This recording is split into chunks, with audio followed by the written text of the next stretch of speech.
Fala, fala galerinha, tudo bem com vocês? Primeira videoaula da disciplina e da playlist de Biologia Celular e Molecular, onde nós trabalharemos a questão de célula.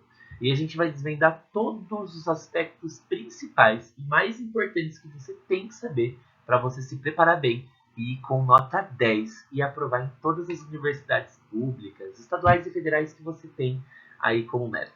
A primeira aula de hoje a gente vai trabalhar com uma das células que são muito importantes para o estudo da biotecnologia, em questão de doenças, né, que a gente trabalha com a parasitologia, doenças que são desvendadas em outros módulos. Hoje a gente vai falar do aspecto celular de uma célula bacteriana, de uma célula do reino Monera, que são os reinos dos micro-organismos bacterianos, as próprias bactérias. Então, no vídeo de hoje, a gente vai trabalhar com toda a estrutura do que é uma célula procariótica. Quais são as suas funções? Tem estruturas? Quais são elas? Tem especialidades? Tem compartimentos? Quais são eles? Vem comigo, a gente vai começar a conversar um pouquinho sobre isso. Olha, primeiro de tudo a gente tem que entender quais são as vantagens que uma bactéria tem em relação, por exemplo, a um ser eucarionte. Apresentam taxas de mutação maior? Apresentam taxas, rapidez nos processos de mutação? Apresentam. Olha, geralmente bactérias são, geralmente não, em toda a grande composição do reino das bactérias, são seres pequenos. São micro-organismos que podem ser observados apenas com o olho microscópico, né? E por serem seres pequenos, apresentam uma alta taxa metabólica. E quando eu falo que apresentam uma alta taxa metabólica, significa dizer que eles apresentam grandes, ou seja, grandes crescimentos acelerados. As taxas de crescimento de uma célula bacteriana é muito maior do que uma célula eucarionte. E é muito importante que você pense nisso. Mas agora vem uma informação muito importante que eu quero que você guarde quando você for falar de uma célula bacteriana. Henry, me fala, as taxas metabólicas de mutação principalmente são maiores? Olha, são. Sabe por quê? Porque seres bacterianos são seres N, são seres haploides. Então é muito importante que você pense que por ser seres haploides e não diploides como nós, seres eucariontes, né, os eucariotos, eles apresentam alta taxa de mutação. Então a mutação deles é muito mais acelerada, destes organismos. Tudo bem? E é muito importante que você pense em uma coisa, tá? Olha, eles apresentam rápidas adaptações ao meio. Então são seres que quando chegam se adaptam bem. E geralmente são seres que a gente chama de seres extrematófilos, porque são seres que se habitam em regiões extremas que, por exemplo, nós não conseguiríamos viver em beiras de vulcão, em ambientes muito gelados. E eles conseguem, com alta concentração de salinidade, por exemplo, né, alta concentração de sal. E eles conseguem ir muito bem. Então é muito importante que você entenda estes aspectos para vocês entenderem que eles apresentam vantagens em relação aos nossos tipos celulares. Mas deixando um pouquinho disso, vamos para o que realmente importa. E eu vou te dar coisas e informações que pode ser que você não tenha visto na escola ou no cursinho, mas é bom que você tenha esse crescimento, né, intelectual um pouquinho maior. Olha, essas são, por exemplo, estruturas de bactérias que são realmente mais comuns no nosso mundo, né, da microbiologia. Geralmente, células apresentam células, por exemplo, como cocos, as estreptococcus, que são essas aglomerações de células em copo, são as bacilos, né? Tem as espiroquetas, né? Que são células que apresentam aí bacterianos formatos, né? Esse é um formato celular. Então, coco, bacilo, espiroqueta são tipos, são formatos celulares. E me diz, geralmente essas bactérias apresentam um único tipo de formato? Sim. Geralmente a gente fala que são bactérias monoféricas, apresentam um único aspecto, mas podem ser poliféricas, podem apresentar mais de um formato. E é muito importante que você entenda isso. Mas deixa eu te perguntar uma outra coisa, vamos ver se você sabe me responder com um método de reflexão. O formato das células tem a ver com o ambiente delas? Não, não, não. Tá? O ambiente em si não se condiz com o formato de uma bactéria, mas pode sim mudar. Depende da osmolaridade, da concentração da pressão osmótica, né? Da concentração de recursos minerais. Podem ser que elas modifiquem o seu formato para uma melhor adaptação ao ambiente. mas geralmente a gente diz que já é um fator hereditário. Mas calma, isso são coisas que vão além do nosso mundo de vestibulando. Mas é bom que você saiba que podem apresentar essas especificidades que vão aparecer em exercícios que a gente vai resolver quando a gente for falar de células bacterianas. Tudo bem? Olha, e deixando isso um pouquinho de lado, o vídeo de hoje não vai ser sobre diferenças e as comparações entre uma célula bacteriana e uma célula procariótica. Não, uma célula procariótica e uma eucariótica, peço perdão. Mas sim, um vídeo apenas para falar sobre o que é uma célula procariótica e quais são as estruturas funcionais e mais importantes que eu tenho que saber de uma célula procariótica. Tudo bem? Então, no outro vídeo a gente vai comparar esses tipos celulares quando você realmente saber quais são esses dois tipos e saber as suas funções. Olha, é muito importante que você pense também que uma célula bacteriana apresentam grandes estruturas, mas olha, são poucas em relação a uma célula eucariótica, tá? Não é muita, não. Células procarióticas tendem a não ter organelas citoplasmáticas, como, por exemplo, o complexo de Golgi, mitocôndrias, lisossomos, coisas que a gente vai ver lá em célula eucariótica. Mas a célula procariótica tem algumas coisinhas que são realmente muito importantes de a gente saber. Olha, primeiramente, a gente pode pensar numa célula bacteriana como essa célula aqui. São células que geralmente apresentam essas caudinhas. São flagelos mesmo, tá?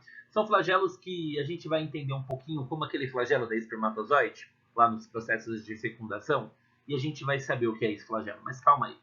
Essa é a estrutura, por exemplo, de uma célula bacteriana. E olha, tem compartimentos que eu vou detalhar um pouquinho de cada um para você. Primeiramente, você tem esses pelinhos grudados, né? E você está vendo que é em volta de toda a célula. E são bastantes, viu? Não são poucos, não. São muitos que uma célula bacteriana pode ter. Então, por exemplo, se a gente pensar nisso, são os piles, ou são as fimbrias, ou ainda pelos sexuais. É isso mesmo. Então, pelo nome, pelos sexuais, a gente já pode ter um pouquinho do que significa e qual é a sua função. Isso mesmo. Pelos sexuais tem a ver com taxas de reprodução, métodos de reprodução de uma célula bacteriana. Mas como assim? Eles se reproduzem, reproduzem, e a gente vai ver os tipos de reprodução de uma bactéria em uma outra aula.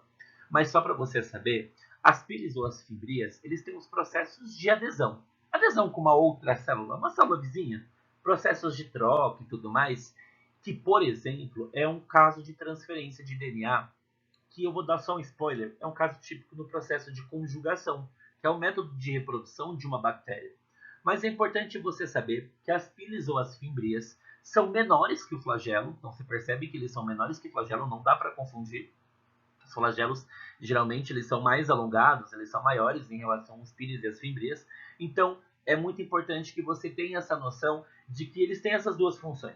Adesão em relação às células vizinhas em processos de troca, como ocorre, por exemplo, na transferência de DNA, que é o material genético bacteriano, que acontece no processo de conjugação. Belezinha? Fechou. Henry, uma outra coisinha que eu quero muito que você me explique. Qual é a segunda organela que a gente vai falar? A gente vai falar dos ribossomos. E os ribossomos têm um papel muito funcional, porque quando a gente for trabalhar um pouquinho com genética, ácidos nucleicos, lá na biologia molecular, vai surgir muitas vezes esse nome de ribossomo. E isso vai ser comum para você no seu mundo de vestibular, tudo bem? Mas os ribossomos têm uma função muito importante, que são as funções de sintetizar, ou seja, de produzir proteínas. Produzir proteínas para manutenção do seu material genético e tudo mais. E principalmente, quando eu falo de manutenção do material genético numa bactéria, eu estou falando da modificação e da manutenção de mecanismos reprodutivos de uma bactéria. Tudo bem? Essa é a função do material genético numa bactéria. Então é sintetizar proteínas. Mas peraí, os ribossomos em relação às bactérias são diferentes dos ribossomos daqueles eucariontes? São. Geralmente os ribossomos de uma célula bacteriana são os ribossomos que a gente fala que são os ribossomos 70S. Os ribossomos 70S são ribossomos menores do que os nossos, por exemplo, de ribossomos que são os 80S. Então, geralmente, os ribossomos, geralmente não, na sua grande particularidade, os ribossomos bacterianos são menores que os ribossomos eucariônticos, né? Que a gente vai ver lá na célula eucarionte. Tudo bem? Então, essa é a função principal dos ribossomos, sintetizar proteína. Já as cápsulas, que são essa parte aqui, ó, a gente está falando dessa parte aqui, a cápsula, tá? Mas calma, não confunde cápsula com parede celular. Cápsula é um, parede celular é outra, por incrível que pareça. tudo bem? As cápsulas de uma bactéria geralmente são cápsulas proteicas, glicoproteicas, sabe? Combinação de açúcares, glico, com proteínas, proteica. E qual que é a função, por exemplo, de uma cápsula? A cápsula é propiciar uma resistência, né? E é muito importante que você saiba que é uma resistência a choques mecânicos, resistência, por exemplo, à dessecação, à desidratação de uma bactéria que apresenta, por exemplo, de 70% a 80% imerso em uma solução aquosa. Então é muito importante que você entenda que é uma resistência não só a choques mecânicos, né, choques químicos, mas também contra a dessecação, contra a desidratação.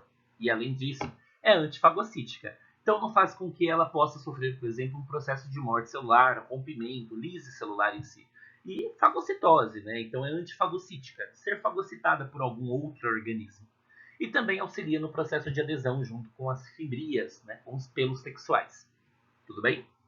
E uma coisa muito importante, que quando a gente for trabalhar com vírus, que a gente vai ver os bacteriófagos geralmente quando vão hospedar e vão parasitar uma bactéria, vírus são parasitas intracelulares, isso é muito importante porque geralmente eles rompem, eles grudam já na cápsula de uma bactéria. Então, o primeiro contato com os bacteriófagos, que são vírus que vão parasitar bactérias, por isso são bacteriófagos, vão realizar já diretamente na cápsula. Então é muito importante que você tenha já esse delayzinho, né? Esse spoiler do que vai vir para frente.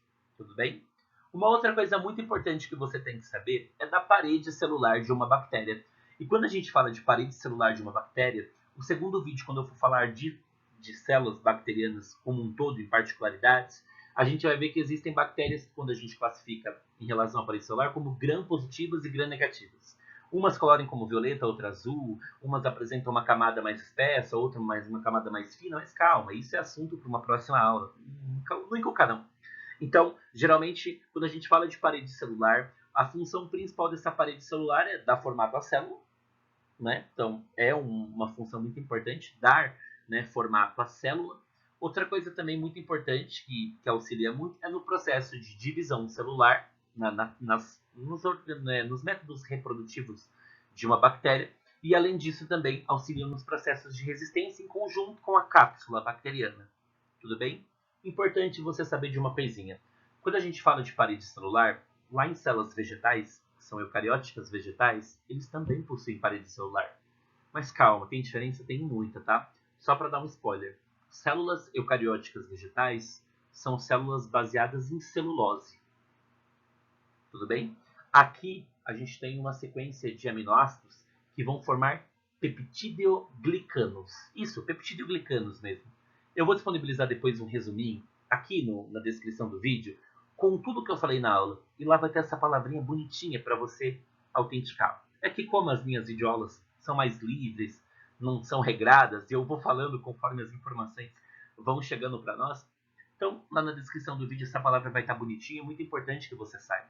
Paredes celulares bacterianas são compostas por peptidoglicanos, tá? Peptídeo, proteína, uma ligação peptídica, aminoácidos, glicano, isso, açúcares, carboidratos, hidratos de carbono, tudo bem?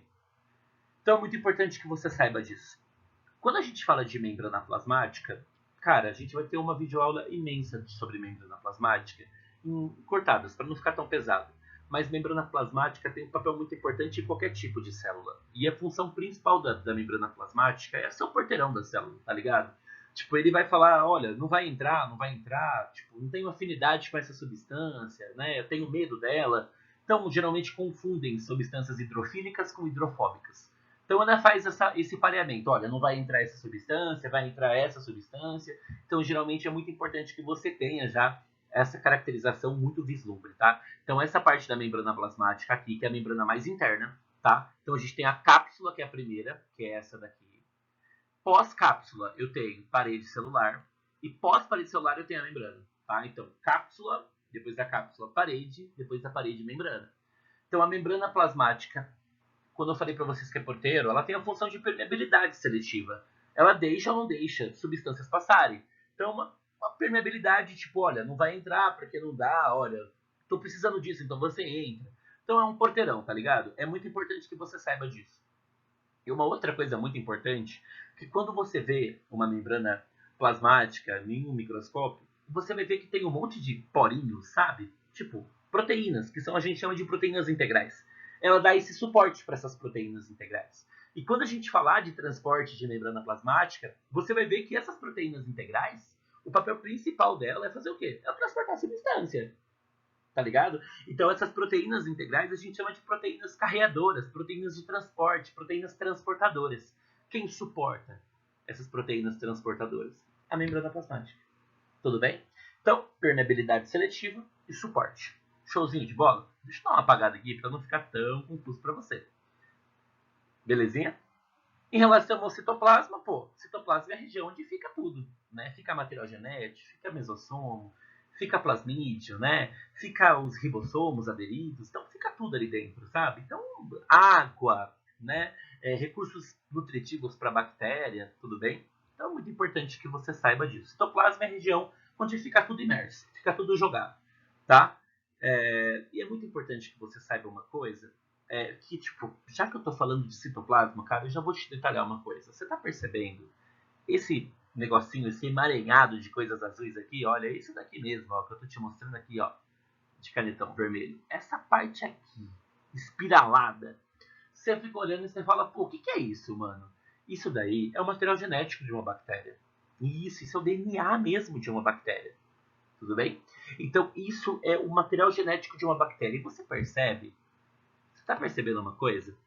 Não tem um lugar para guardar. Ele fica jogado. Isso, cara. Porque são células procarióticas. São células que não têm núcleo. E se não tem núcleo, não tem lugar para guardar esse material genético. Portanto, ele fica jogado nas células, né? Fica imerso no citoplasma, sem lugar para guardar. Tá? Então é muito importante que você saiba disso. Geralmente bactérias apresentam, na sua maior particularidade, DNA circular. Tudo bem? Belezinha? Então, DNA circular bonitinho. Então é muito importante você saber. Células procarióticas não possuem núcleo.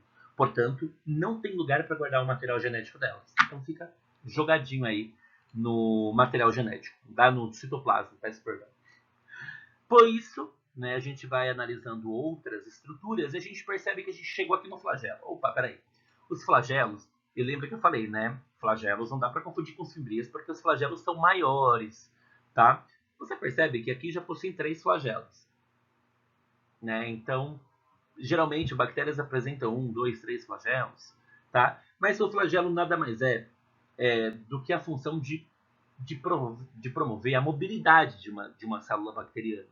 Tá? Quando eu falo mobilidade é locomoção, tá? Então é muito importante que você tenha essa função, é locomoção. Locomoção como um todo, de fazer ela se locomover, tá? No meio onde ela se encontra, tudo bem? Então, flagelo, locomoção. E esse flagelo é uma estrutura semelhante, por exemplo, com o flagelo de um espermatozoide, de uma célula germinativa, de uma célula reprodutiva, né? De um gameta, né? O gameta masculino nosso. Porém, lá eles possuem porções diferentes proteicas, como por exemplo as concentrações de flagelina, que é a proteína que compõe um flagelo, né? Então já é um pouco mais diferente do que isso aí, belezinha? Cara, então flagelo, locomoção maiores e mais alongados que as fimbrias. E você percebe que tem papéis totalmente diferentes também, né? Enquanto as fimbrias são adesão e transferência de material genético, principalmente nos meios reprodutivos, já os flagelos têm um papel muito importante na locomoção de uma bactéria. Então são coisas diferentes. Concorda comigo? Pô, então vamos lá. É muito importante que você saiba isso. Já em relação a outra estrutura aqui, ó, que são os plasmídios, já os plasmídios, eles possuem estruturas diferentes. Os plasmídios também são material genético, tá? É muito importante que você saiba. Nota aí no seu bonitinho, no seu resumo. Plasmídio também é material genético de uma bactéria. Mas espera, qual que é a diferença? Geralmente está afastado, ele não se encontra junto com o material genético principal, central de uma célula bacteriana. Então ele fica mais afastado. A gente chama esse material de material extracelular. É um material genético extracelular. Tá extra. Tá? Ele está ali, é um material extra que a célula compõe. E é muito importante que você saiba que esse plasmídio é um objeto de estudo muito importante para a biotecnologia, isso, para os meios de manipulação genética, meios de propensão de antibióticos, né? E é muito importante isso, cara. Sabe aquele, quando você está com uma infecção da garganta, ou uma infecção causada por uma bactéria, uma infecção bacteriana, né? Uma patologia bacteriana, e o médico fala para você, olha, toma, por exemplo, uma amoxicilina durante 7 dias para tratar essa patologia, essa doença. Aí você fala, pô, tomei 4 dias, não tá mais, garganta tá novinha, novinha. Mas só que o cabeção, ou cabeçona, o médico falou para você tomar 7 dias. Significa que para você interromper o ciclo lítico, o ciclo reprodutivo, peço perdão, de uma bactéria, é 7 dias, não 4. Está interrompendo em 3 dias. É muita coisa para uma bactéria. E você vai voltando a ter essas infecções na garganta, e depois você percebe que aquele antibiótico não serve mais. Aí você fala, pô, mas como assim não serve, né? Não serve, cara. Então, tipo assim, não serve por quê? Porque ela já está promovendo uma resistência àquele antibiótico que você tomava. Então, é muito importante que você saiba que esse material genético, que além de também fornecer recursos nutritivos, nutrientes para a bactéria, ele também propicia essa resistência aos medicamentos antibióticos, né? Antibiótico para tratar bactéria, é muito importante disso, tá? Então, ele tem um papel muito importante, né?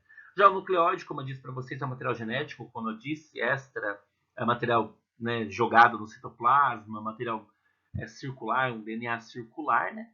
E, cara, chegamos a uma coisa muito importante, porque você vai pensar assim, geralmente, né? Os alunos pensam, cara, como que uma bactéria respira? Porque a gente sabe, né, tem o básico da citologia, que quem propicia uma respiração, que é a produção de ATP, quando eu falo respiração celular, é produção de trifosfato de adenosina, que é o ATP, né? Que é para a célula se manter ali funcionando, né? A metabolização dela. Mas não tem mitocôndria, professor.